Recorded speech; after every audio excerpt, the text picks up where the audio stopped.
చీమలు చాలా బలంగా ఉంటాయి. చీమలు తమ బరువు కంటే 50 రెట్లు ఎక్కువ బరువును మోయగలవు. వాటి కండరాలు వాటి పరిమాణంతో పోలిస్తే చాలా శక్తివంతమైనవి.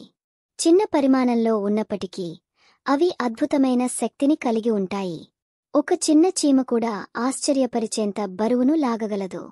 ఇది వాటి మనుగడకు మరియు ఆహారాన్ని సేకరించడానికి సహాయపడుతుంది. చీమలకు 2 కడుపులు ఉంటాయి. చీమలకు నిజానికి 2 ప్రత్యేకమైన కడుపులు ఉంటాయి. ఒక కడుపులో అవి తమ కోసం ఆహారాన్ని నిల్వ చేసుకుంటాయి. మరొక కడుపులో ఇతర చీమలకు ఆహారాన్ని పంచుకోవడానికి ఉపయోగిస్తాయి. ఈ ప్రత్యేకమైన నిర్మాణం వాటి సామాజిక జీవితానికి కీలకం. ఆహారాన్ని పంచుకోవడం ద్వారా కాలనీలోని ప్రతి చీమకు ఆహారం అందుతుంది. కొన్ని రకాల చీమలు తోటలను పెంచుతాయి. ఆశ్చర్యకరంగా కొన్ని రకాల ఆకులు కోసే చీమలు శిలీంధ్రాల తోటలను పెంచుతాయి. అవి ఆకులను సేకరించి తమ గూడుకు తీసుకువెళ్లి చిన్న ముక్కలుగా చేస్తాయి. తరువాత ఆ ముక్కలపై ఒక ప్రత్యేకమైన శిలీంధ్రాన్ని పెంచుతాయి. ఈ శిలీంధ్రం వాటి ప్రధాన ఆహార వనరుగా ఉంటుంది. ఇది ప్రకృతిలో ఒక ప్రత్యేకమైన సహజీవన సంబంధం.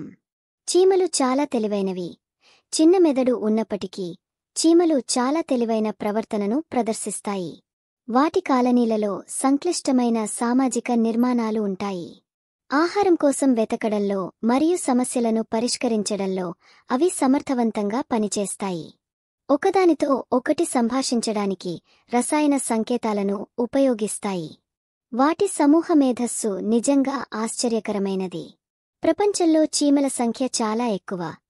ప్రపంచంలో ఎన్ని చీమలు ఉన్నాయో ఖచ్చితంగా చెప్పడం కష్టం. అయితే వాటి సంఖ్య మానవుల సంఖ్య కంటే చాలా ఎక్కువ ఉంటుందని అంచనా.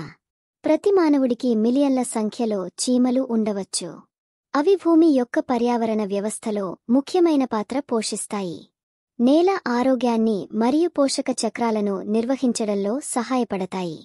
మన ఛానల్కు మరీ తక్కువ సబ్స్క్రైబర్స్ ఉన్నారు. దయచేసి సబ్స్క్రైబ్ చేయండి.